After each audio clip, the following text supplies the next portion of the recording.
Mr. Norris, this is an absolute pleasure. Welcome to the show. Boomer, thanks for having me, brother.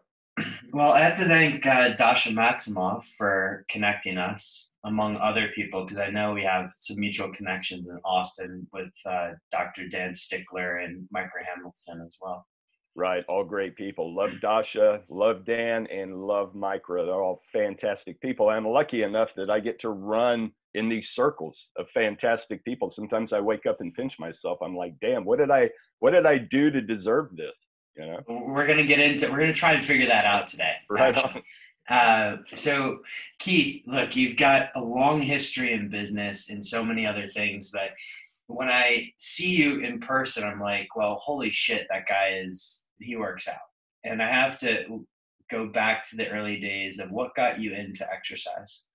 Yeah, so I grew up not far from Austin, actually, San Antonio, Texas. And if anybody is familiar with the lay of the land here, San Antonio and the outskirts of San Antonio is roughly 90 miles south of Austin, but it might as well be another universe. I mean, it is, and especially so when I grew up, it was blue collar. I mean, Hmm. and it was through and through blue collar. It was labor. It was very intense people. I look back on it now, it was totally scarcity mindset, right? I Hmm. mean, in to be true. I mean, anyone at that time who would have the woo idea of abundance mindset would just get crushed. I mean, it wasn't that atmosphere. So that's one of the big changes that I'm trying to evolve into, because I live in a different atmosphere now, and I do live in an abundant atmosphere. So that's one of the things that I'm working on to try to reprogram the subconscious mind of Keith Norris that's still in his central nervous system thinks that he lives in a scarcity mindset. So there's that whole piece. But growing up, I was always I was a fidgety kid, man. I mean, if you would have looked back on it, I would have been the classic ADD kid. Hmm. I went to a school I sound like I'm freaking ancient, and maybe I am, but I went to a school that had no air conditioning in South Texas, right? And so the windows were always open during the That spring could and be summer. pretty rough. It was pretty freaking, but I mean, we didn't know any better, right? I mean, and I was that kid who sat in class and was constantly fidgeting and looking outside and just wanted to get outside. Hmm. And luckily enough, I had, teachers at that time who had the ability to go, hey, get up and get outside and go freaking swing on the monkey bars or do whatever and come back in once you get this energy burn Hmm. off. So I was always a movement oriented kid. I just felt alive when I was moving.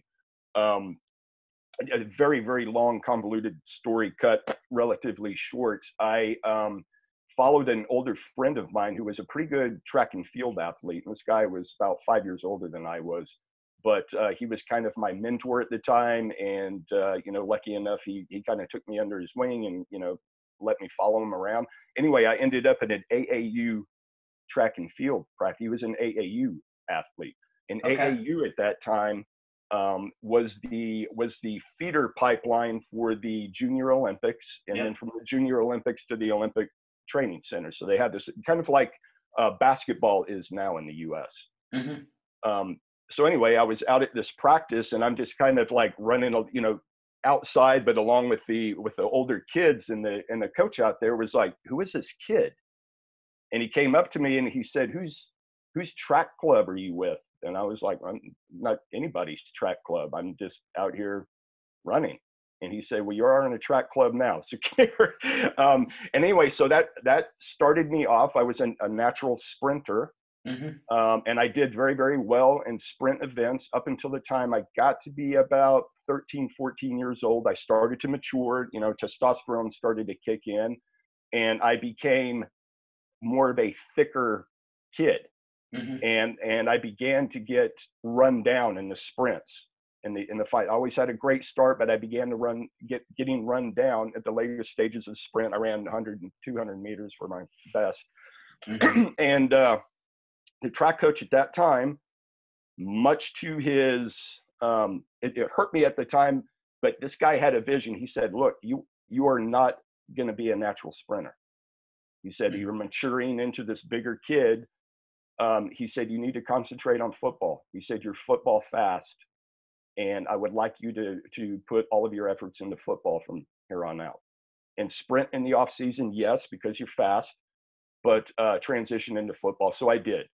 So And South Texas football South sounds Texas like Friday Night Lights, man, I'm yeah. telling you, and it is the truth. Now, I had played football since the time I was a little kid, but I really loved sprinting. But on that advice, I went fully into football. Long story short, lived the Friday Night Lights thing in South Texas. Did all the things. Got recruited back in the '80s when recruiting was the wild, wild west, and it was. I've got some stories, man. I need to write some. I need to write some stories. The autobiography of Keith Norris. There you go. It was the wild, wild west of recruiting at that time. Just anyway, wound up with a football scholarship. Played football. Did very, very well, had access to some of the best coaches ever, but was always that kid who had to train to play with the best, right? I had decent physical abilities, but I had to train to be on the field, and I had to be smart, and I had to watch a lot of film. I had to do all of the other things, which led me to become very, very into sports training. What is the training that I can do to milk the most out of my system? And B, what is the psychological side of this? Why are certain coaches able to worm into my head and pull every last bit of performance out of me while others don't seem to have that? So from a very young age, I had two of those things going on, and it was I was very interested in that. Up at that time, suffering a career-ending injury. Had a devastating knee injury, kind of a freak accident on the field. Shit happens. Was it ACL or something else? ACL and MCL at the same time. Ouch. It was a train wreck. Yeah, and it was just a bizarre set of circumstances that set that up. Kind of lost my total identity at that time because I was no plan B for your A game guy. Yeah. I mean, I was all eggs in that basket. My entire identity was wrapped up in being a football player. Everything. I was not the guy, and I played with guys who, being a football player, was a character they played, right? And they were decent student athletes, and they had another plan for after they were going to play. I was not that guy. It was not a character I was playing. That was my identity. So I kind of went through a soul searching period. I knew I wasn't going to be able to play anymore. A lot of things happened at that time. I was a young father, and you had to provide. So I went into the next best thing that I thought at that time to stay in the boys club, and that was go into the military. And so I spent 9 years in the military, in the Navy. Had a young family at this time, but was still very, very interested in training, psychology, all of those other things. And, had it been another time, I would have come out and gone into coaching. I wasn't necessarily interested in the X's and O's of football, although I love the game. But my true love was in the training and the psychology. But at that time, no one made any money doing that. Yeah. Strength and conditioning coaches would starve to death. You didn't have guys like Trevor Moad and some of these other people that have it just wasn't. Yeah, and Boyd Epley at the time at Nebraska was kind of one of the first that made that a position that actually made money. But that was another decade or so before I came along. So anyway, so that was my start. And then it transitioned into, well, how can I train my fellow service members? And how can I train myself? Because I still loved it. I still, even though I wasn't competitive anymore, I still loved the feeling of having a body that was fine-tuned and ready to rock and roll at a moment's notice. Yeah. And and I've still maintained that. I mean, I still love that. At 55 years old, I'm still like, when people tell me, damn, dude, you're in freaking rockin' shape for 55. I'm like, I don't want to hear 55. Tell me I'm in rockin' shape for any age. That's what I shoot for. So yeah, so that's it in a nutshell. That's how I got into training. And do you still have a coach when you do this? Or coaching yourself at this point? I, as Dan John says, a coach who has himself for a coach is a fool. And I like that idea. I don't have a single coach per se, but Hmm. I am constantly picking the brains of everyone around me who I think knows something. I'm Yeah. constantly picking their brains. Yeah. I think you just deciphered why I started a podcast in the first place, was Right. to be able to have like the constant access to coaches.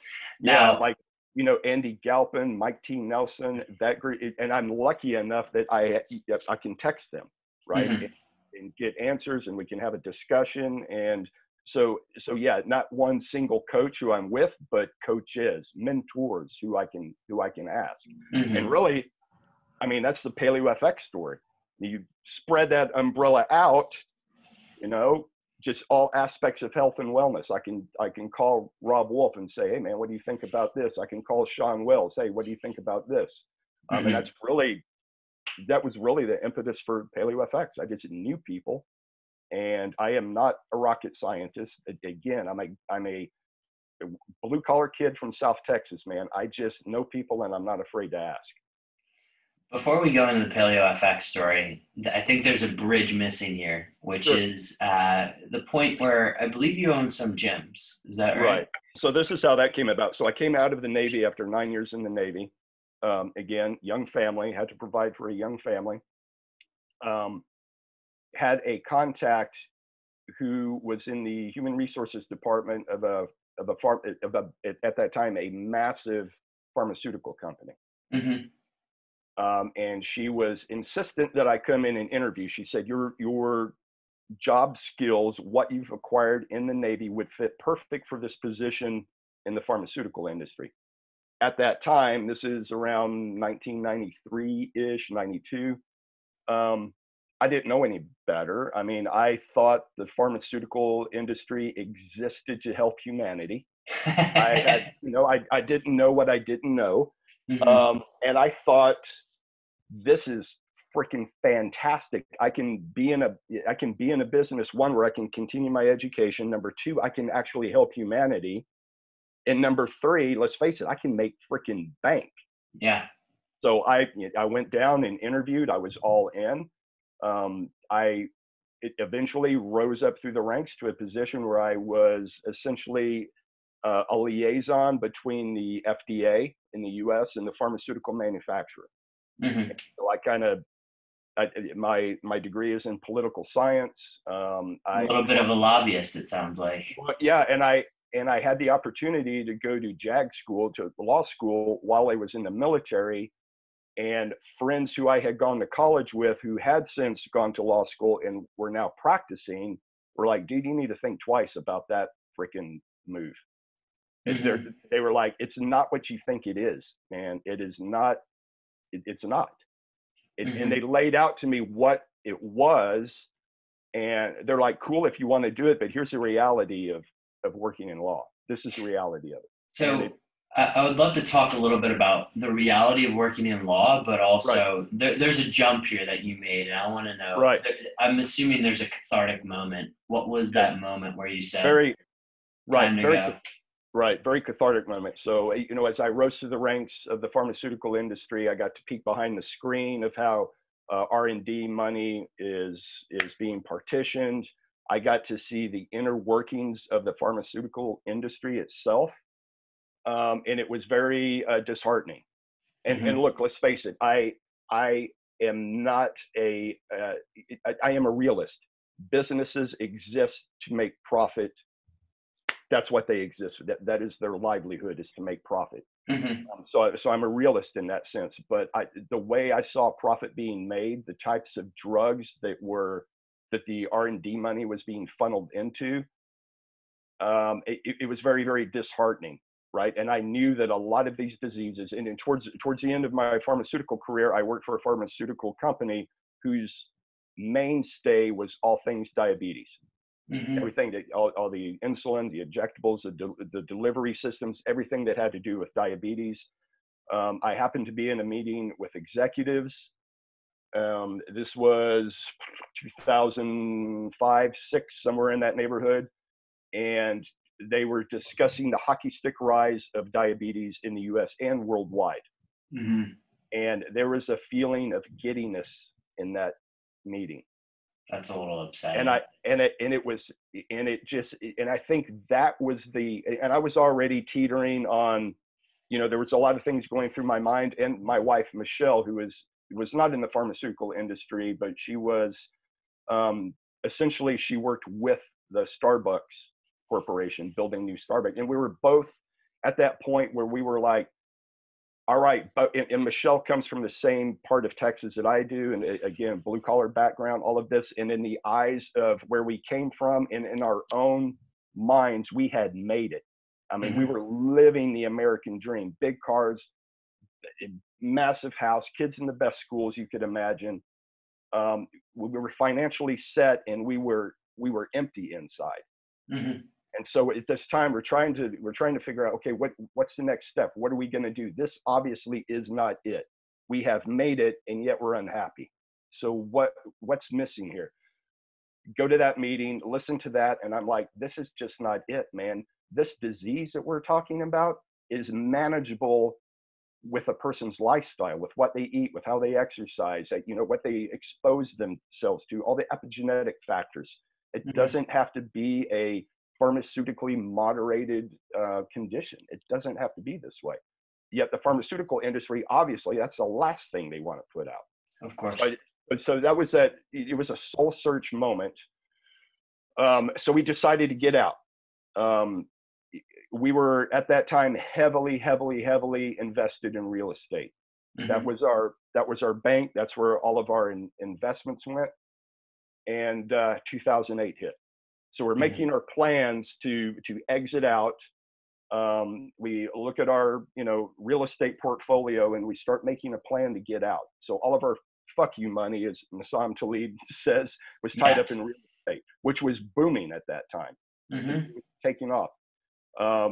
Then the financial crisis of 2008 hit, and real estate tanked, and with it, everything we had tanked. Everything. Mm-hmm. We couldn't get out from under it. So we went from living the American dream to teetering on bankruptcy. I mean, we were very close to being bankrupt. Mm-hmm.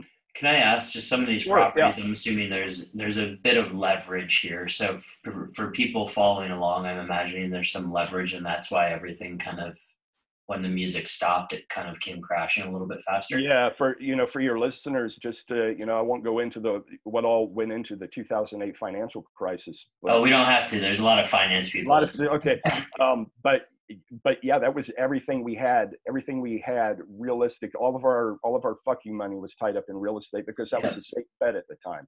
Of course. And at that time, as we're trying to backpedal out of this, we're still like we're bailing. We don't know what we're bailing to, but we're bailing to something other than this. Mm-hmm.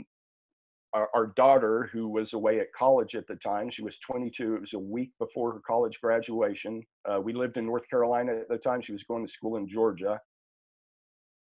We came home to the news that she had died in an auto accident. Jesus. That evening. And this was May of 2009. Wow. And now we're financially near bankruptcy. We've lost a daughter in an auto accident, and now we're emotionally bankrupt as well. Mm-hmm. It was just it was one of the worst times that Michelle and I have ever lived through. It was absolutely horrible. Mm-hmm. But we persevered. We said, it will do. Brittany was her name. It will do Brittany no justice, no honor for us to keep doing what we're doing because we're miserable. Would she want us to be miserable? No. She would want us to move forward in the light of all this. Mm-hmm. So we backed up. We took stock of where we were. We took stock of our skills, whatever marketable skills we had, and what were we going to do on our own in an entrepreneurial way? What were we going to do? Well, my skills were in strength and conditioning and psychology. She was a chef. So we came up with a plan. We knew we wanted to come to Austin, Texas, because at that time, and it still is, that was a place where things were happening. Yeah. It's a hub of. Where, remind me again, where in North Carolina were you? And then, So we're Greenville, North Carolina, which okay, is ish 60 miles east of Raleigh. okay. So it's coastal North Carolina, Hmm. and that's where we lived at that time. Um, so we packed up what we had left. We took it on the chin financially, packed everything we had in a trailer and headed to Austin. And we got here. I tell people we got here like the Clampets, man. I mean, it was serious. It was seriously rough for a while. Hmm. And we just bootstrapped our way up from there, man. She opened a catering business, a healthy eating / paleo catering business. Which, if anyone has been in the catering business, man, it is It's tough. ruthless. It is ruthless. It's long hours in the kitchen. It's long hours at events. It's just a grind. Hmm. And I partnered with a guy who was here in Austin, Texas at the time, and he had a gym concept that we kind of, we were 80% in agreement with the gym concept, and I thought I'll give it, and he thought as well, we'll give it 6 months together in a partnership, see if we can make this work. And if not, we'll go our separate ways and take our own concepts and roll. It wound up that concept worked. Hmm. Not only did it work, but it freaking took off. And we were off and running. So I owned gyms, Michelle owned the catering business, and we started to build back up from nothing, really. And we just scrapped our way out of it. Yeah. It's an incredible story, and thank Yeah. you for sharing that, Keith. Absolutely. That's Absolutely. it's incredible how you guys did that. Now, there's one more transition here that I think we have to cover, and I would Right. love to just kind of look at when you're evaluating these transitions, because going Hmm. from the pharmaceutical industry into something else that you're a little bit more passionate about, um, that one seemed a little bit more clear. But now it sounds like you're going from the gym, which was doing very well, Right. Paleo FX, and when you explain it, if you don't mind, I would love to understand just sort of what was the thinking, any sort of checklist you're running through your head as to how you're going to make that work. Right. Well, let me back up and say that I am a self-taught business person. Right. I I love that. it really. I mean, you want to talk about the school of hard knocks in business? It was totally that for me, Hmm. and for Michelle as well. I in Let me back up and say, when I went to college initially, I was not a good student. I went to play football, Hmm. just to be totally honest. I was not a good student in high school. I was totally disengaged. Had it not been for football and a scholarship to go to school, I would have gone and worked in the oil fields. I would have Hmm. either gone to West Texas or I would have gone offshore, because that's what all my friends were doing. Any male of my age at that time, if they wanted to make money and they were not scared of work, that's what they did. Yeah. So that's what I would have done had it not been for football sending me to school. Hmm. I got to school, again, very disengaged, thought I had no place there, had no idea what I wanted to study, because there was no study strength and conditioning. There was no study psychology as it pertains to performance. It wasn't there. So I was Hmm. very disengaged.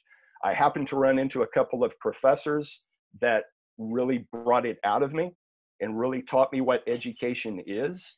Hmm. And at that point, I flowered. And I thought, wow, okay, I like it. I like this education thing. Cool. Um, so there's that. But I took exactly, and so two stories with this. Number one, I went to my freshman orientation, had no clue, very full of myself, just total jock. Um, had no idea what I wanted to do. I had a friend who was a business major, Hmm. and he's like, dude, it's a requirement. You have to go to an orientation. Just come with me to the business orientation and check it off your list and be done with it. Hmm. So I went. When I was at that orientation, sitting in the back, very, bored and whatever, just trying to get my time checked off, a girl stood up, and the thing was, people were going around introducing themselves. Hey, white, what are you here to study? What are you going to do? This girl stood up. Number one, she was beautiful, caught my attention. And she, as she's going through her talk, she mentioned, and I can't remember exactly what it was that she wanted to do, but I remember she used the term entrepreneur. Like she wanted to be the first female entrepreneur to whatever. And I thought to myself, didn't say it to anybody, I thought, what the fuck is an entrepreneur? I've done the same thing, right? I had no idea. I didn't know that existed. And when I finally figured out what it was, it seemed like an alien class of people to me. I'm like, really? People like start businesses? And I don't know what I thought at the time. I don't know. I didn't think much, to tell you the truth, but it seemed like an alien class. I was like, how do they do that? Yeah. They just start a business and make money? What the hell? And it totally blew my mind at the time, which is crazy to me now. Anyway, after that, and at that time, the college system for athletes where I went to school would kind of pick your classes for you because they wanted you to remain eligible to step on the field, right? So they would pick a couple classes maybe and kind of fit, but I remember the football players at Minnesota getting like right. schedules. It was like, right. So they used to call it like rocks for jocks or something like that. I remember that. Yeah. Totally. And I was totally in that camp. Right? Totally. I hate to say that now, but I was totally that guy. I was totally that guy. Anyway, I ended up in an accounting 101 class. I had no clue. Anyway, I walk in. Debits and credits, baby. Dude, first class I walked into, I sat down. I'm like, okay, what's this going to be about? About 15 minutes in, I was like, I don't know what this is, but fuck this. I got up and left. And I dropped the class immediately. And the coaching staff went freaking berserk. And I was like, no way. Put me in dance, put me in another PE class, whatever, but not that. Yeah. That was my exposure to business. That is the only business class I have ever had. Ever. There has to be some books, teachers, any sort of mentors along the way, or right. So after I kind of came to my senses, and as I matured, and then especially during my Navy career, I really started to. I read voraciously. I read everything I could get my hands on.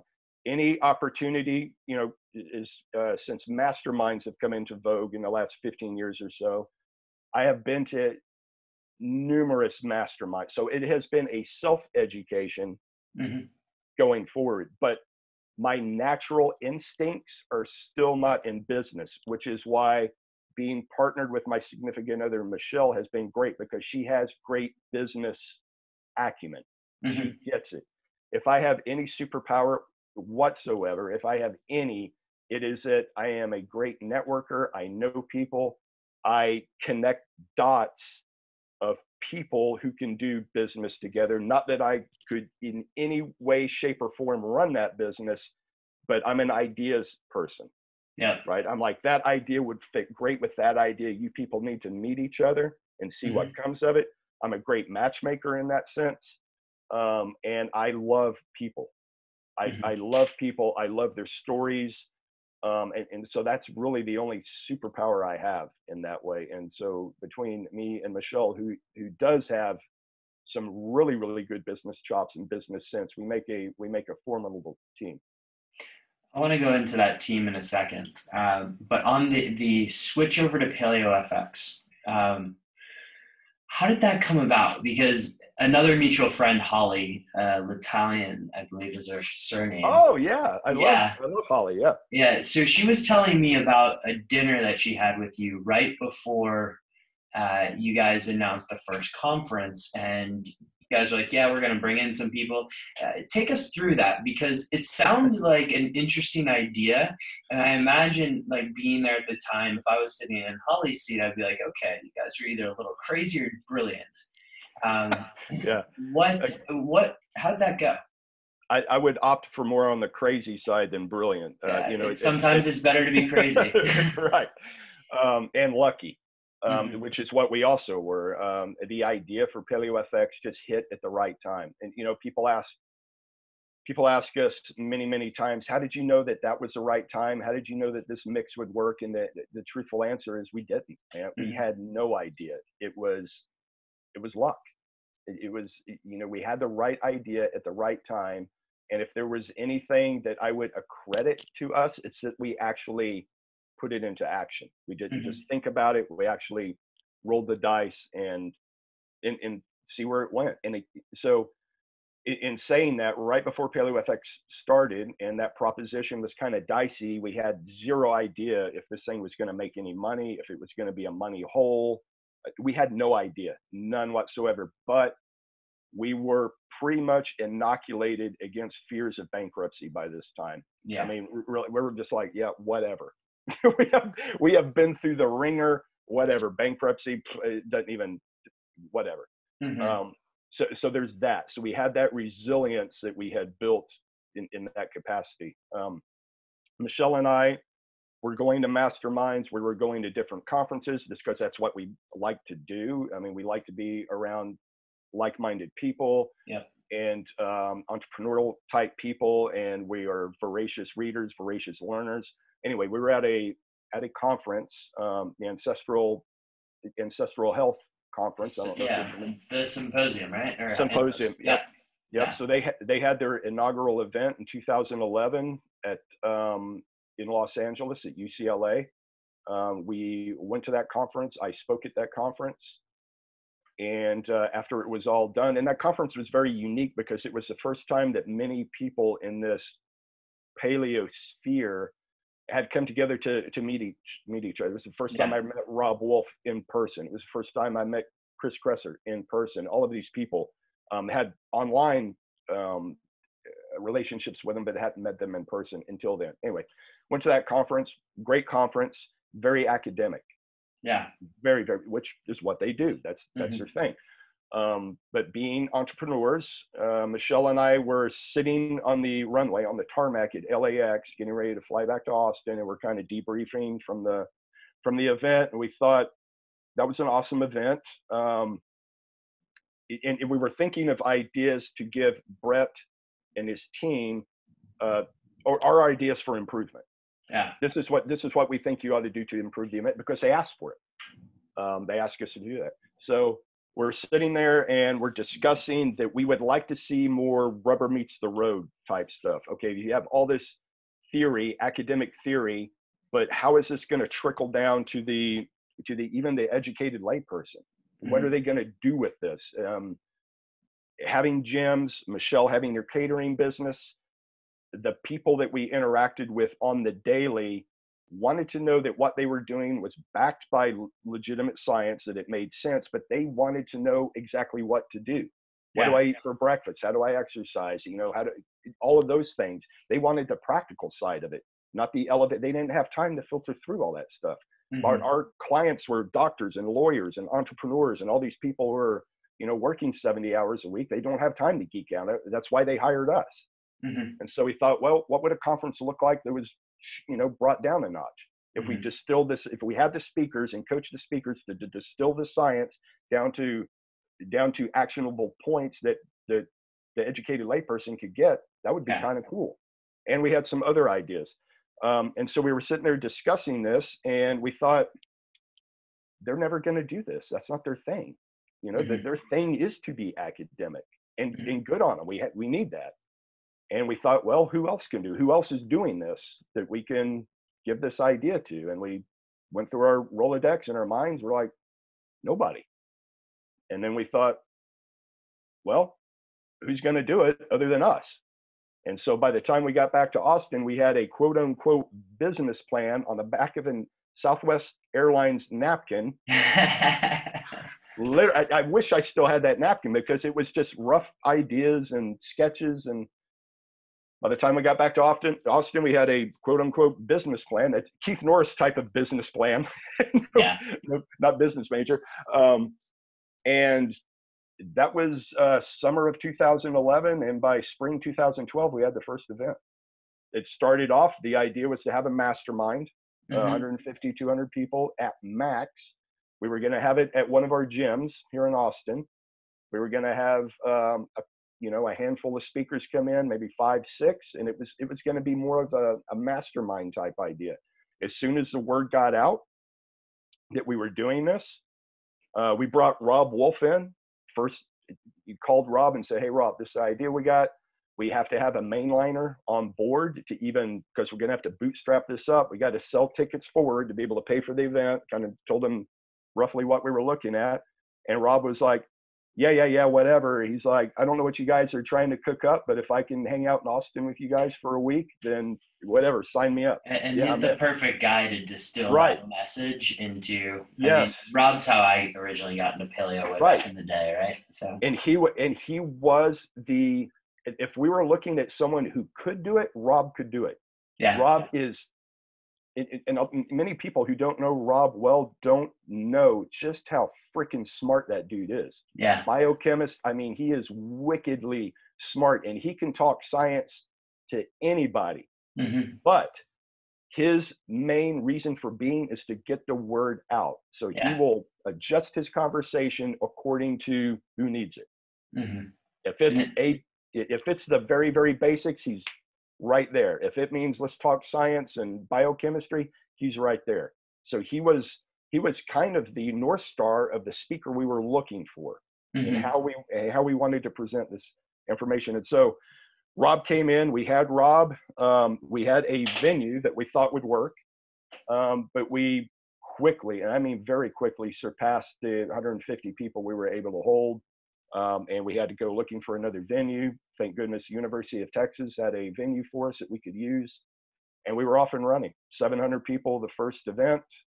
A financial disaster. Yeah, a financial disaster. I can't even begin to tell you how rugged it was. So again, teetering on bankruptcy again. We thought, well, we've got 2 choices. We can roll the dice and do a year 2, because it was a functional success. It was a popular success. People loved it. It was just a financial disaster. And we thought, okay, if we can turn the dials and kind of figure out what an event looks like from the financial side of things, let's give this another go. We'll roll the dice, and we'll have a year 2 to see if we can get out of the hole from year 1. That was really the only reason year 2 took off, is wow.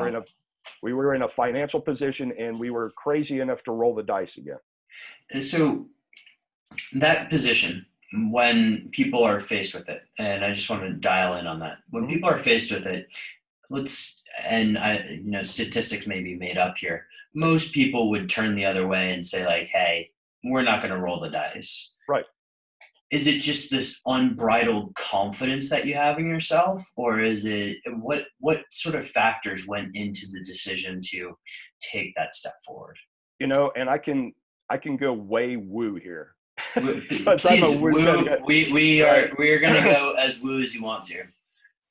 If I would have had business advice and we did have business advice from people that told us, do not do a year 2. Do not do it. It is too risky. You guys are going to go under. If you go under, you're going to have to start completely from scratch again. And we took all that advice in.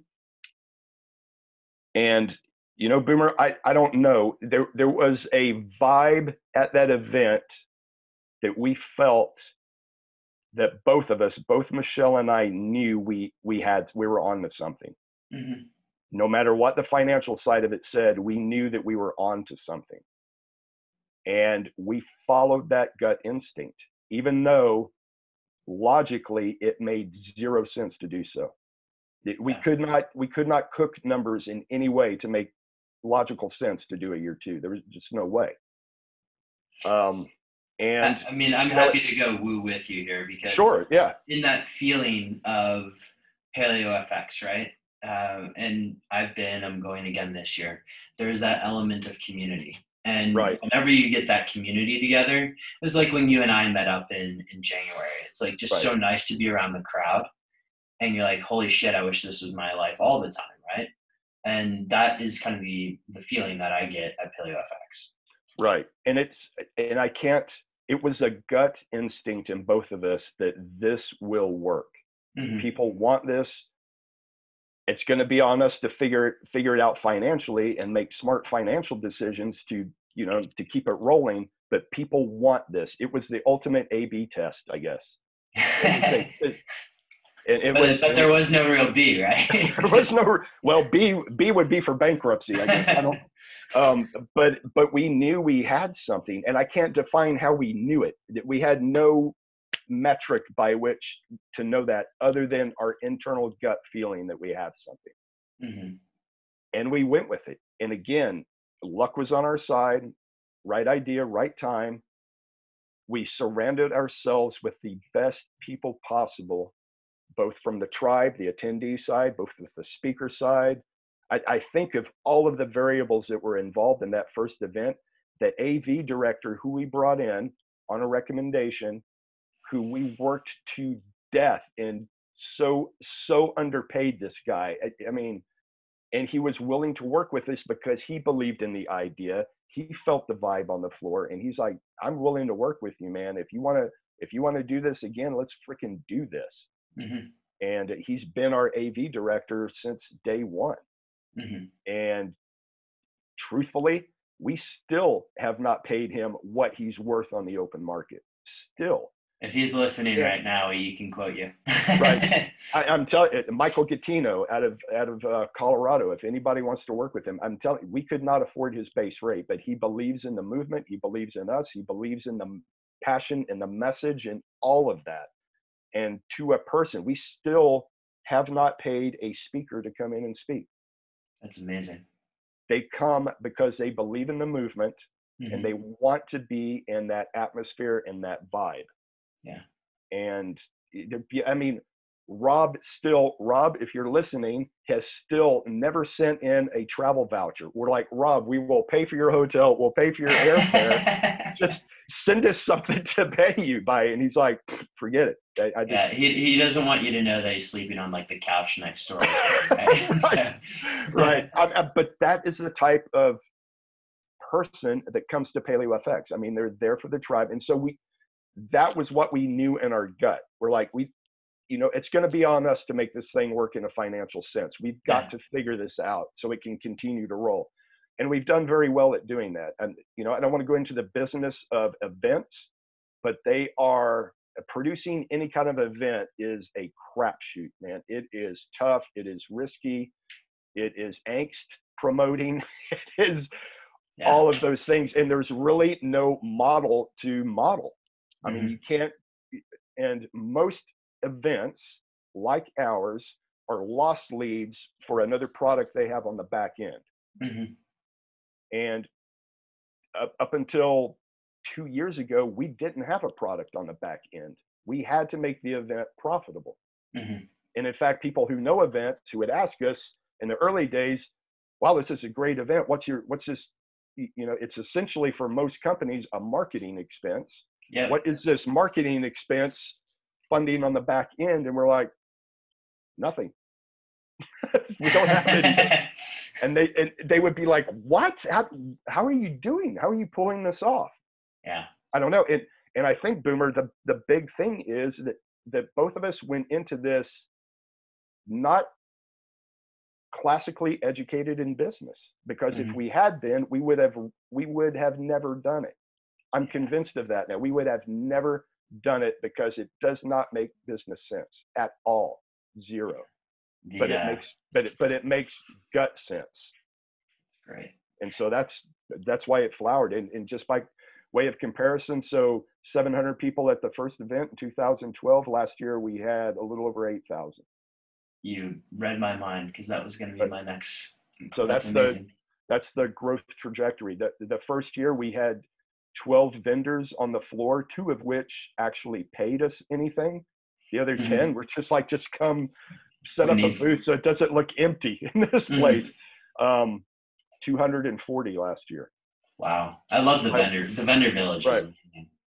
It's and I'll speak to the vendor village just for a second, not to go off on a tangent, but every vendor out there has jumped through so many hoops as far as what the ingredient, if it's a food ingredient, there are 75 banned ingredients that they cannot have.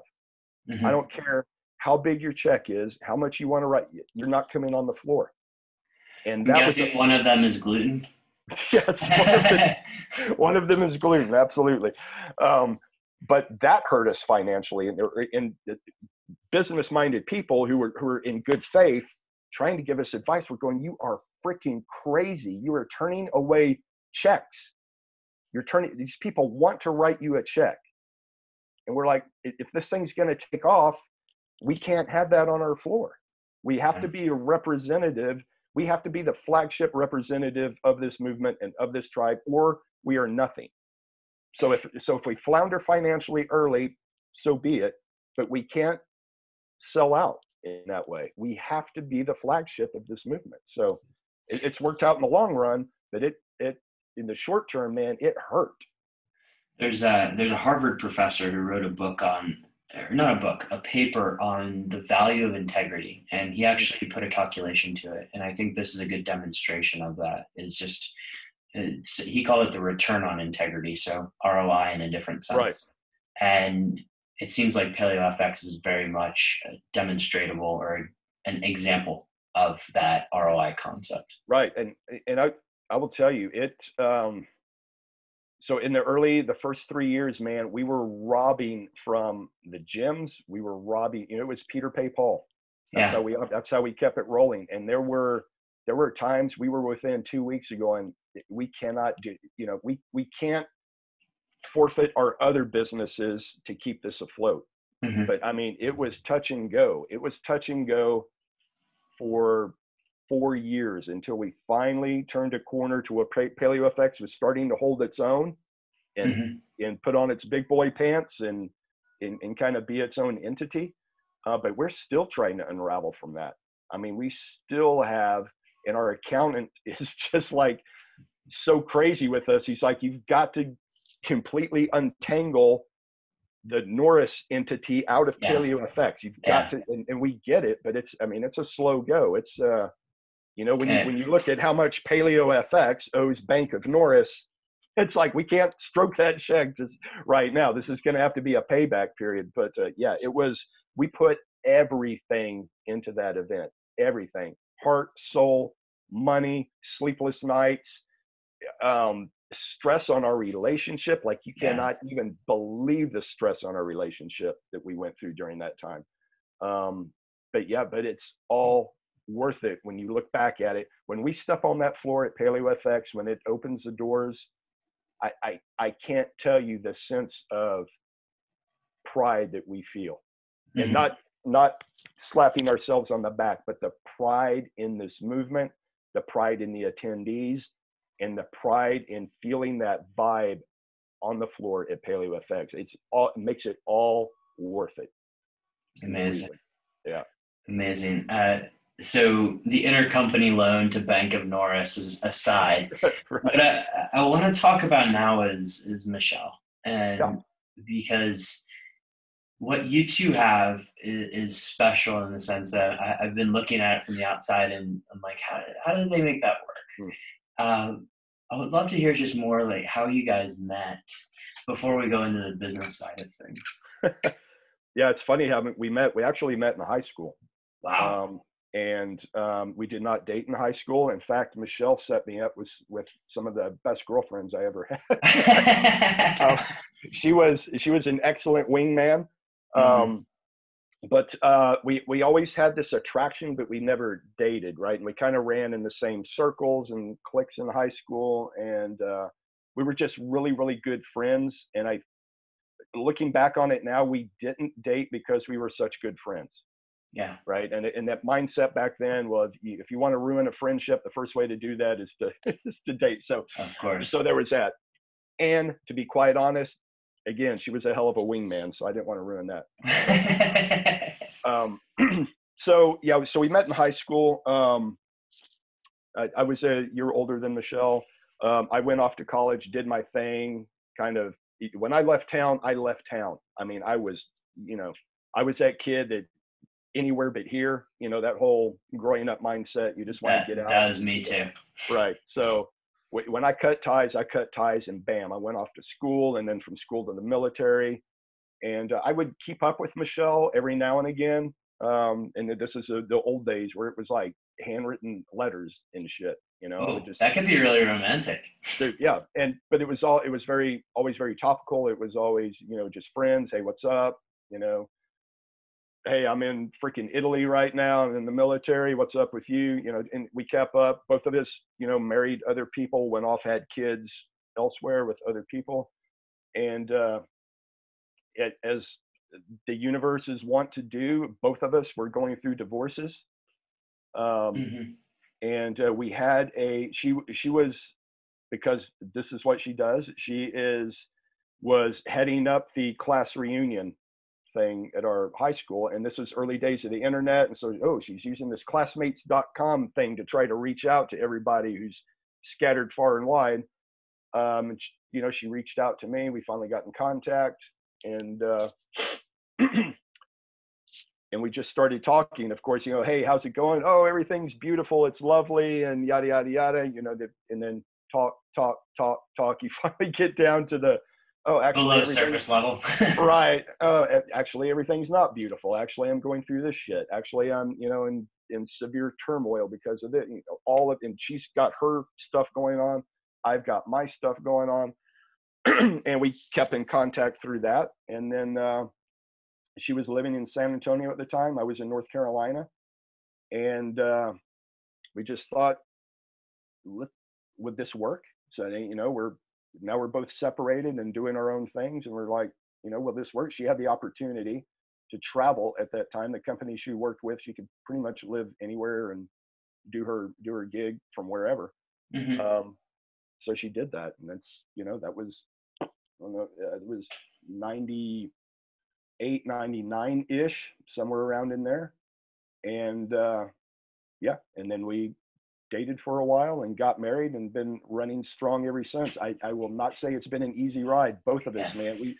And to go woo again, we laugh at each other. We're like, man, we signed up for a humdinger this go around. Yeah. I don't know what we thought when we were floating around in the ether and thought, yeah, we want some of that. But yeah, it's been a hell of a ride, man. We have been through. I mean, we have been top of the world together, and we have been in the gutter together. Hmm. And it's been an awesome ride, and I wouldn't do it with anybody else with her. I mean, it's been beautiful through all of that. Oh, so the idea of working with your partner, Mm. to me is like in some ways I can see how it would work. In some ways I'm like, oh wow, I like this may just drop an atom bomb on the relationship, right? Right. And so how do you guys make that work? Because from the outside, it's just like you guys are clearly love each other. There's always a sign of affection when you're around each other, and you have this business, and it's like there's obviously some turmoil that we don't see, but how do you make Right. it work? What's the secret? Yeah. So it's interesting you bring this up, Boomer. So whenever we're at masterminds, whenever we asked to talk at masterminds or any of that on podcasts that we've done together, initially we thought, okay, we're going to be in a mastermind or on a podcast, and we're going to get fielded business questions. How did you build Paleo FX? How did you do, on the business side? We never get asked that. We always get asked, how in the hell do you guys run a business together and not kill each other? How Yeah. do you make it work? And it's over and over and over and over again. And I think it's one of those things where when you live something, and I'm not going to say it's easy because it's not, but you just expect that everybody can do it. Hmm. And it's not the case. So to answer your point, number one, both of us are very good at disagreeing with each other honorably, Hmm. right? And we do disagree, not on everything, but when you get two passionate people, and we are, if nothing else, like passionate about Paleo FX, you're not going to agree on everything, Hmm. right? So there's that. We can have a discussion. We can disagree honorably, without hurting each other, and move on. So there's that aspect. It's a super important aspect. Number two, we divide and conquer. Hmm. Michelle, like I said, is much more business oriented. I try to stay out of that lane. I am much more marketing, connections, 30,000 foot vision, that kind of thing, I stay in my lane. Mm-hmm. Is there overlap? There's obviously overlap. But if it's a business decision, although I will consult with her and give her what I think, she makes that decision, and I'm Yeah. good with it. If it's a, I call it a navigational question, Mm-hmm. marketing question, she has input. I listen to it, but at the end of the day, she's like, "That's your arena. Boom, run with it." If you look at our relationship as it pertains to Paleo FX, I would be like the navigator on a ship. She would be the captain. Gotcha. And that's how we roll. Now, that was not easy for me as a male in this society to say she's the captain. That took a lot of internal work, Mm-hmm. a lot. And I'm not, I would like to say that I saw that early and I decided, yes, that's the way it should be. I did not. I went Mm-hmm. through many years of imposter syndrome. I went through many years of, why the hell am I doing this? My contributions don't matter. All of the wah, wah, wah, woe is me. Just for the longest period of time, just the fact of seeing Michelle Norris, CEO, Paleo FX, I couldn't handle it. Yeah. I mean, and that's just being from a total male perspective. That was hard for me to take. But I did a lot of work on that, and we can get into plant medicine, psychedelics work. But don't worry, we're gonna get into that. but I dove deep and explored that, and explored why would that upset me? Mm-hmm. Why would that upset me? And I had to come to terms with what I am good at, Mm-hmm. and be solid in that, and be able to express to her that, yeah, there was a period of time when seeing Michelle Norris, CEO, made me resent you. Mm-hmm. And we can have those open discussions now because our relationship is so tight, and she gets it. She's like, I get it. It's tough to be a man in this society, and your wife is the CEO of the company that you're involved. That's tough. I get it. Mm-hmm. And so she gets it. I get it. And we work together that way. And I can tell you honestly, if our skill sets were flipped, she would be totally fine with Keith Norris, CEO, and she would Mm-hmm. run with it. Mm-hmm. So it's totally about skill sets. It's totally about what we're good at. So there's that. But that did not come easy. It took lots of communication. It took lots of soul searching on both of our parts. And the communication thing, the ability to disagree honorably, and all of those things. And those are skills, right? They're not generally things that are intuitive. Those are skills that you have to work on it, and you have to work on it both individually and as a partnership and as a team. Mm-hmm. So, conversation around the Norris household. I think there's this idea of work-life balance, which I've been known to call a little bit of a myth. A conversation around the Norris household. How does it mainly focus around paleo effects, or are there times? I guess let me rephrase the question another way. Do you guys shut off from that, or is it consistently a part of the conversation? And if you shut off, how? There are periods where we can shut off, but it's not like every day at 6 we pull the plug. Yeah. It just doesn't. It doesn't work that way. There Mm-hmm. are some days, some weeks, even, especially now in the run up to Paleo FX, that it dominates our life and our conversation 24/7. That's just the way it is. Mm-hmm. Now we do try to take breaks, even in the run up to Paleo FX, to check out for a day, to check out for a weekend. Mm-hmm. And that helps. But I think that we have come to this balance, and a work-life balance for us isn't, like I say, pulling the plug at 6 p.m. every night. It's not practical. It doesn't work. But we take moments in a day where we can back off and be just us. We can take hours on a weekend, hours in a day to back off and be just us. And it's more of a flow than it is it's more of a flow than it is a on-off thing. Mm-hmm. And I always prefer the term work-life integration, because if you enjoy what you're doing, doesn't necessarily matter. Right.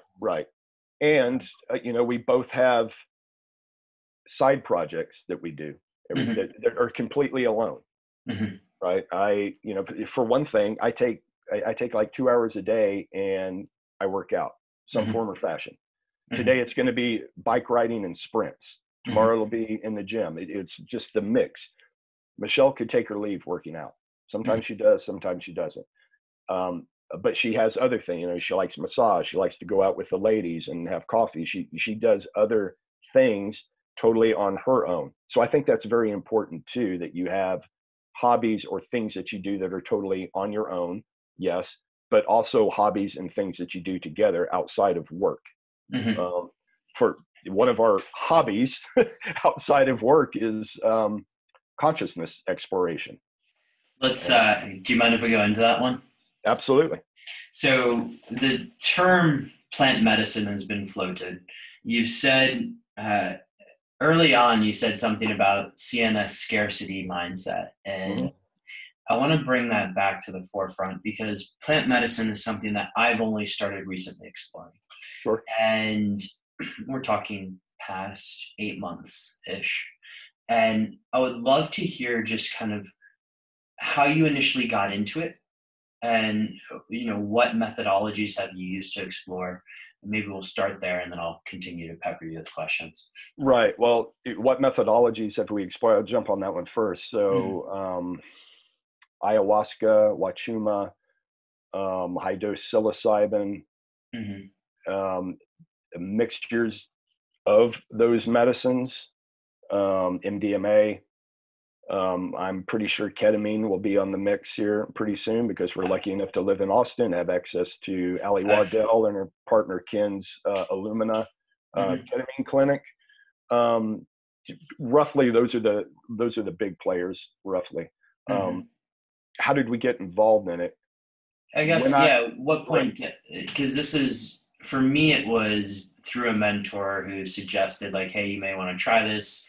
It was mainly around the concept of ego Mhm. and dissolution of the ego. Right, But I would love to hear just sort of everybody has their own story. right. So I have s- since the early days of Terrence McKenna been a huge Terrence McKenna fan. Yeah. And Dennis McKenna as well, who has spoken at Paleo FX, by the way, which was He was there. fabulous. I remember that Right, one. Yeah. right. Um, so always been a big fan. Always been. Let me just back up to my early days. Let me just say I'm not a stranger to psychedelics in the in the party sense. So, Yeah. but I always knew, although I didn't have access to the right people, I always knew that there was more to these substances than just the party scene, Mm-hmm. right? And I don't know how I knew that. I just kind of intuitively felt that there could be so much more that could be done with these substances other than just, hey, let's have a good time and party, and which is cool. I get that scene too. Totally get. I'm a burner. I totally get that scene. Yeah. Totally get that scene too.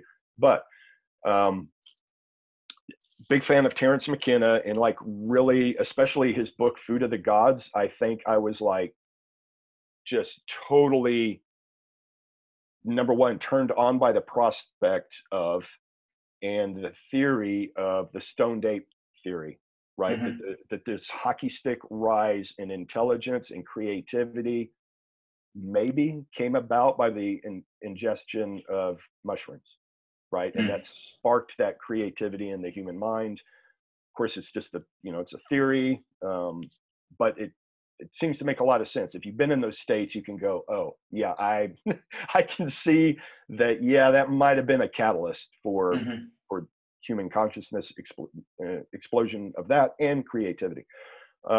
So flash forward to the time where I owned the gyms here in Austin. At that time, I was training Whitney Miller, who was at that time Aubrey Marcus's girlfriend, significant other here in Austin, Texas. Mm-hmm. A very interesting story in her own right. She was Miss USA 2012, I think it was. Um, Kind of a tomboy girl, very, very athletic, and only did the beauty queen thing because it was another competition. And she's like, I could do that. That's the way she is. I can do that. I can do that. And indeed she did. She entered, kicked ass, won. But then she was on her Miss USA tour and having to play the beauty queen day after day after day after day. And she was like, that this isn't me. Yeah. You know, people saw her in that role as beauty queen, and she's like, really, I'm not. I'm kind of a tomboy from Corpus Christi, Texas. This isn't my, that's a role I played. That's not me. But, Yeah. but people put her in that box as a beauty queen, and that really affected her, right? It really got to her. And so when she was done with that year, she said, I am reinventing myself completely and totally. And, she started wrestling BJJ. Then she got into female MMA fighting at that time. So there was that. In that background, I was doing some of her strength and conditioning training. And if anyone knows Whitney or knew her then, and she still is, super freaking driven, type A personality, gonna get it done. I mean, she can flip like a switch from being, happy-go-lucky to I'm gonna rip your head off like right now. Which is great for an athlete. She kind of came across to especially other females as being very aggressive, very just domineering, all of those things.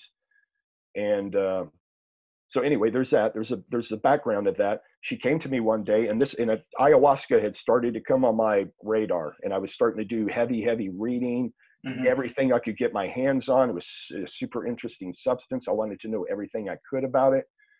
And it just so happened that she came to me and she said, hey, I'm going to be checking out for about 6 weeks. I'm going down to Peru, and I'm going to, just check out, take some time off, and I'm going to do a few retreats while I'm down there.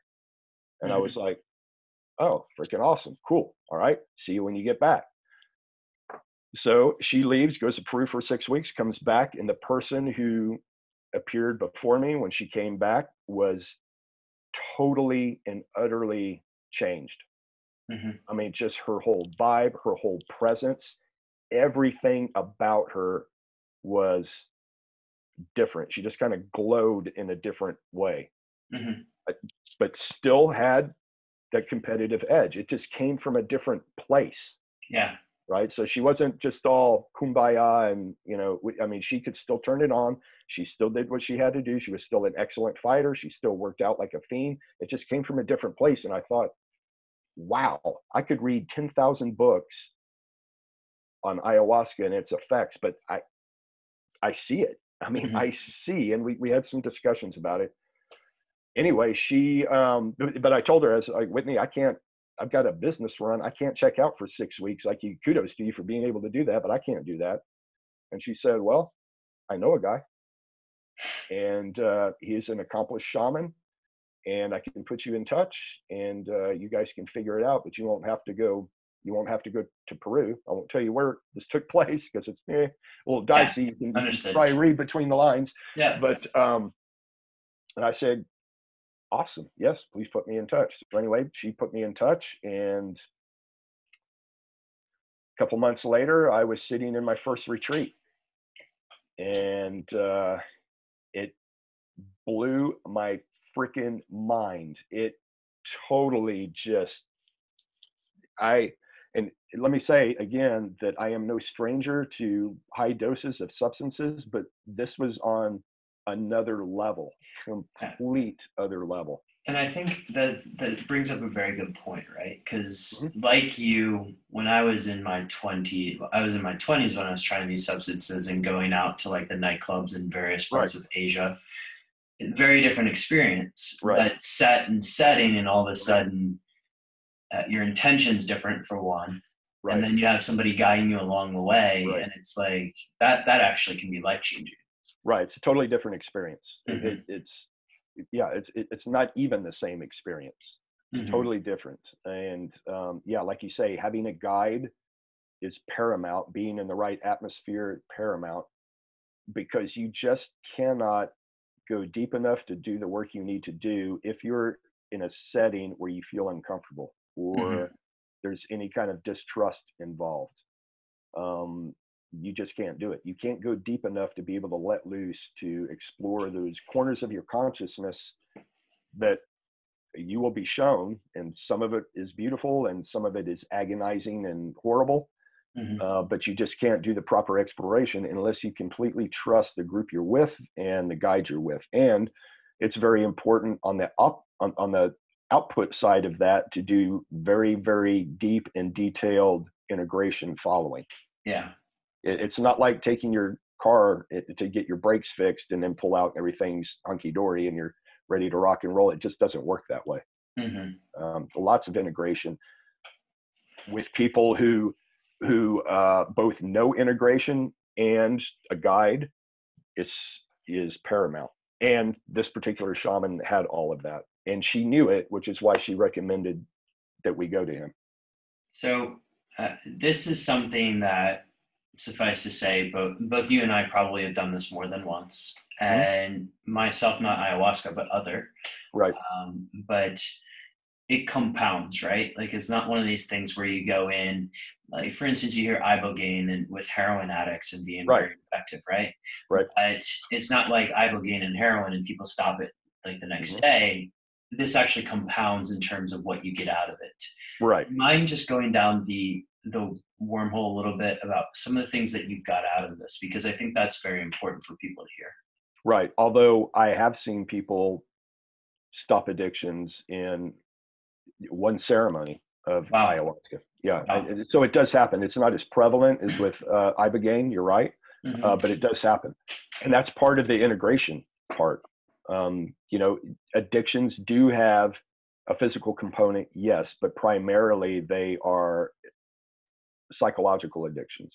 And we could talk about Vietnam vets and heroin addiction back in the 60s. I mean, it's right. So, and I won't go down that rabbit hole, but if your listeners want to look at that, you can just Google Vietnam and heroin addiction and what happened to those soldiers when they returned to the U.S. It's a super interesting story. But so there is physical addiction, yes, but it is trumped by environment. We'll just put it that way. I'm sorry. What was the question? Yeah, no worries. I can totally get lost in this one too. So for those listening, we've talked a little bit about scarcity mindset as well as different things that we anchor to as males with identity. If you don't mind going into some of the benefits that you've got from various psychedelics, that would be really helpful for people. Right. So I will just kind of stick to ayahuasca right now. So I've done 70 plus ayahuasca ceremonies. It's been I've kind of lost count. It's been many. And when I look back over the years of this trajectory, my first few ceremonies were, if my ego or my consciousness were a piñata, it was like ayahuasca was a Louisville Slugger to that. And it just exploded my ego, my consciousness into 10 bazillion little shards. And you can imagine each one of those shards was an issue, some kind of an issue that was hamstringing me. So the first, 20 something, 30 ceremonies that I did were like, okay, I would wrestle with this issue in this ceremony, and then I'd switch over to this issue and wrestle with that. And it was all like this. When I look back now, it was all kind of peeling back the onion. Yep. Peel back the onion, peel back the onion, peel back the onion, peel back the onion, to where now when I'm in ceremonies, whether it be ayahuasca, whether it be psilocybin, whether it be MDMA, combinations of ayahuasca and psilocybin, which is called Ma, which is a fabulous combination. It's Ma, Wachuma, all of these substances. I have gotten down to this root of what is my North Star as an individual. What is the North Star of my consciousness? And that North Star revolves around freedom. That is everything for me, hinges on freedom. Anything that hampers my freedom, I try to push away or I resent. And it's coming to that knowledge. And what are my other North Stars? My other North Stars are love and truth in community. So freedom, Love, truth, and community are my North Stars. Wow. And when I think about that, and when I think about when I am fully alive, it is being in a tribe of my own choosing, of people that I love, in the pursuit of truth, whether that's inner truth or outer truth. Yeah. That's what makes me feel alive. And everything else in my life, all my relationships, all my business situations, everything, if they can align with that, then I am golden. Mm-hmm. If they don't align with that, I've got to shed it and get rid of it. So all of this, that sounds like really, really easy. And I came to, it just came to that realization, but it was not without some really, really, really deep work.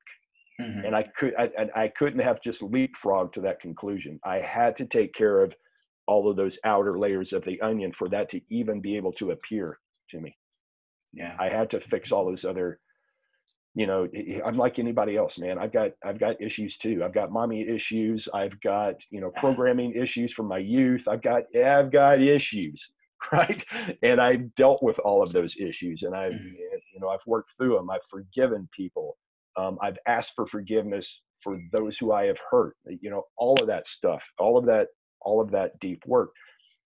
None of which, by the way, I don't believe I could have ever done any other way. I don't believe I could have meditated to that point. I don't believe it would have just hit me over the head. For me anyway, it had to come with the assistance of psychedelics and plant medicine. That was, for me, I'm not saying this for everybody, but for me, that opened the door for me to be able to explore these things. Can it be done through meditation and other means? Absolutely. It may take a little longer. It may take a little longer, but but it can. Yes. Would it have for me? I don't think so. Mm-hmm. And along my exploration of this, and I've only been at exploring these for 8 months, and I think I, like a lot of people, had a very strong hesitation to get into these. Mm-hmm. But just the few ceremonies that I've been through, or journeys, if you will, have been each one individually life-changing. And this has been with a guide. This is not something where I'm going out and blowing my brains out. Right. It's with a guide. And, I had a lot of those issues around external validation, of course, childhood issues that we don't necessarily need to go into right here. Right. But how did, and particularly the male identity one, let's go into that one as just sort of a final spot on psychedelics. Right. How did that come up, and how did you resolve that? Yeah. So one of the issues that was revealed to me. So I'll paint a picture for you. So and this was 18 months ago, maybe. I was in a deep psilocybin experience, and in that experience, I found myself just awash in sensuality and feminine bliss. I can't put it any other way. It was, it wasn't one particular female. It was like all of femininity. It's putting these experiences in the English language or any language is tough anyway. But it is. So, and it was beyond orgasmic. It was just awash in this feminine energy, sensuality. And I abruptly snapped out of it. And it was like waking from a dream that you're like, why the fuck did I wake up? Let me go back to sleep and try to get right back. And so that's kind of the space I was. It's like, why did I bring myself out of that? What are you, crazy? Go back to whatever that was. And I'm having this kind of internal conversation. Of course, I'm deep in a psilocybin experience. And then the thought went through my mind, why did you come out of that? What was it internally that prompted you to snap yourself out of that? And I journeyed on that for a while, and I thought, okay, let me go back. Let me check in with my body. How did that feel? What was it that brought me out of that experience? It was so freaking beautiful beyond exploration. And the thought came to me, distrust. Yeah. And I thought, distrust? The hell is that all about? Like, do I distrust the feminine? Do I distrust sensuality? And so for the next 18 months, that was kind of the theme for the journeys that I went on. And the more I journeyed on it, the more I thought about it. I was brought up again, very blue collar atmosphere. And the only way out of that existence was eyes on the prize, total type A personality, total masculine charge, Mm-hmm. and the idea that if you show any vulnerability whatsoever, any weak underbelly. I also kickboxed when I was younger too, so you see the eyes start to swell up. What do you go for? You just freaking attack you start to see these weak underbellies. So vulnerability is not to be shown under any circumstance, Yeah. or you will get crushed. Mm-hmm. And being raised by a mom and a dad too. My parents were together, but my mom was a primary influence in my young life, and she raised a son not to get crushed in this environment. Well, how do you do that? How do you best do that? Well, you raise a son to be A, tough, B, not vulnerable, and you withhold love until that child produces. Mm-hmm. Right? So I had this whole complex tied up about I do not deserve love, or I do not deserve abundance unless I perform. Right? And so you can take that idea and you can craft a freaking amazing athlete out of that idea. Yeah. You can create an amazing soldier out of the idea. You can create an amazing corporate warrior out of that idea. And you can damn sure create a good entrepreneur with that energy and that idea. Mm-hmm. And it's exhausting. And you will train wreck if you continue to do that. Yeah. And I think for me, that was a wake-up call that you're operating in this energy. You're at the top of your game right now using this energy, and it's not going to last. You're going to Mm-hmm. crumble eventually unless you get this figured out. Mm-hmm. And you have a choice. You can either maintain this energy. It's almost like being a carpenter and just being a freaking wizard at all of the tools you have at your disposal, and then saying, I'm going to walk away from my carpentry grain. I'm at the top, and I'm going to step into something I don't know. Mm-hmm. But what is that something I don't know? It's something in the subconscious. The something you don't know is chaos. Chaos Mm-hmm. is represented by femininity and sensuality. I mean, there's a lot of tie back here. And so it's, I mean, these ideas and concepts are so very, very deep in our subconscious. And so I know that I need to change energies in order to, number one, continue to be healthy, but to continue doing what I want to do, which is seek truth with my friends and family of choice and be free. The only way I can do that is to leave those tools behind and step into something else. Yeah. And I don't really know what that something else is. And it's scary, right? And it's all of that. So all of that I'm dealing with right now, but I could never have gotten there without that initial ceremony that just shattered my ego and consciousness into bits. And I had to go back and chase and start peeling back the onion. When you look back at the trajectory of plant medicine work, it is freaking amazing. Mm-hmm. And that's anybody. I mean, I have my own story and my own trajectory, but if you talk to anybody who has done this work over a period of time, they all have amazing stories of the trajectory. And if you think that the plants don't have intelligence, again, I could go very, very woo here, but I mean, there's a master plan in the work. It feels like that, and theoretical physics is doing a very good job of trying to prove that too. Right. Super interesting.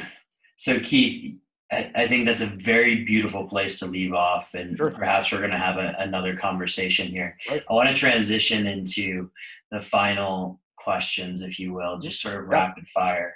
But this has been amazing. It's I told you I wanted your time for 60 minutes, and you've given me almost 90, so I apologize for taking so much. No problem. So, book which has most impacted your way of thinking? Wow. And I am such a voracious reader. Well, I already mentioned Food of the Gods. That was a huge book. Mm-hmm. Wow. All of the all of the texts, the Bible, the Bhagavad Gita, um, all of that. I mean, read without a religious lens, Yeah. right? So you can read it with a religious lens, or you can read it more of a, like I read the Bible with through an Eastern thought lens, Mm-hmm. if that makes any sense, right? No, it makes sense. I have no religious leaning per se. I'm spiritual, yes, which I know is a freaking catchword, or what, spiritual AF. But I'm very spiritual, not religious. So I read all of these books through an Eastern lens, and I Mm-hmm. think after that, all else is commentary, man. I mean, all the knowledge in the world resides in you, which is one thing that I truly believe. And the true path is remembering. It's not Mm-hmm. learning, it's remembering. And I've had that message so many times in ceremony. It's like, it's not out there, man. It's in you. You just have to remember, remember, Yeah. remember. So yeah, so but I mean, there's a plethora of books. I could just run down a list. I also love fiction too, Yeah. which, Cormac McCarthy is one of my favorite all-time authors. Mm-hmm. So I do read a lot of fiction because I think that illuminates reality in a way that that nonfiction can't. I mean, Mm-hmm. it's strange how that works, but it really does. So yeah, so those just off the top of my head, but God, I've got libraries of books that I think are fantastic. Yeah. We could save that one for another time. Right. What's your top trick for enhancing your focus? For me, it's movement. If I don't move, I'm not focused.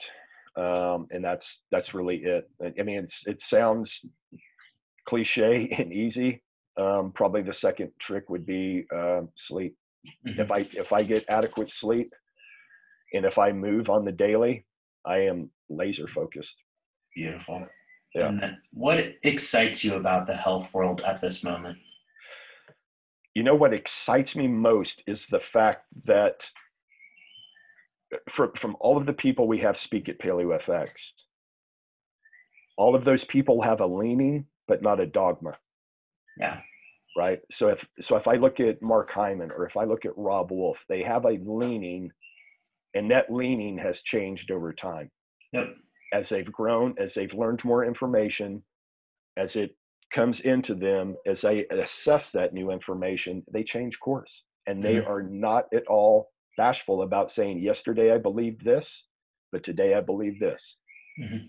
And I think that is the mark of a super truth-seeking, intelligent individual, that you don't have to hold to your guns because you believed something 20 years ago. Yeah. And you are confident enough in yourself to say, yeah, I was wrong. 2 years ago, I was wrong. Now I believe different, and here's why. And 2 years from now, it may change again, and Two that's years from okay. now, it may change again. Yeah, and I live my own life that way. I live by the dictum that we are all blinded by our biases, and we Mm-hmm. can't help it. I mean, that's part of the human condition. So if you just accept that you're blinded by your own biases, what are you going to do about that? And I think the only way to combat that is to question your own assumptions daily. And I do that daily. I still ask myself, do I believe that the paleo diet is the best diet to eat? Just for instance, Mm-hmm. Amazing. and I think about it, and I ruminate on it, and I would have no problem, which is why the Paleo FX umbrella is so wide. That's why it includes, just on the diet side of things, carnivore diet and Mm-hmm. Mediterranean keto and all of these variants, because we don't know. Yeah. We don't know. I mean, we can best guess. I know what I feel like internally when I eat a certain diet consistently. I know that. But I don't know everything. For instance, I recently, within the last 6 months or so, shifted from what would be considered more of a traditional paleo diet that was agnostic on saturated fat. And I shifted because of some genetic work that I did with Dr. Dan Stigler, Yeah. that showed that I had an APO 3/4 Ooh. which predisposes me to early onset cognitive decline, which is enhanced by my years spent playing football and kickboxing. I did myself absolutely zero favors in that regard. So I have to dial in my diet to more of a Mediterranean keto diet, right? If you would have told me that 5 years ago, and I said, yeah, you're freaking crazy. Saturated fat hurts nobody. I believe different now. I believe it hurts, or it that about a quarter of the population, right? Right. That most people tolerate it well, except for, oh, the irony, me. And oh, the irony, Michelle, who has the same allele. So it's just very, very interesting. So I have changed course on that. Amazing. Yeah. So Keith, where can people first tell us about this year's event, because everyone listening is going to want to go and get tickets, and then also where can people find out more about you? Right. So the easiest place is www.paleofx.com. You can find out all the information on the event there. This year's event will be April 24th through the 26th in beautiful Austin, Texas. If you haven't been to Austin in the spring, do yourself a favor and come to Austin in the spring. Make preparations to leave in July and August because it gets hot as hell here. but yeah, we have a very vibrant digital nomad community that comes through Austin every spring, and it just kind of, I love it in the spring because they all settle here and they all leave town in the summer, which is makes it a little bit lonelier. But I get it; it's super hot here. So anyway, April 24th through the 26th here in Austin, Texas. Boomer, we talked about getting you a link that you can drop in the show notes if you're looking for tickets. So we'll do that, and make a week of it, because I mean the after parties here are incredible. This is a lively community, man. We are not monks by any means. Healthy individuals love to express that in play and party. Exactly. And I'll be there for sure. And I'm looking forward to, all the time spent with you and Michelle, but also the community. It's one of my favorite things to look forward to every year. So I'm looking forward to it later on in April. But Keith, this has been an absolute pleasure. I love diving through topics with you, and we can continue on for hours. So thank you so much.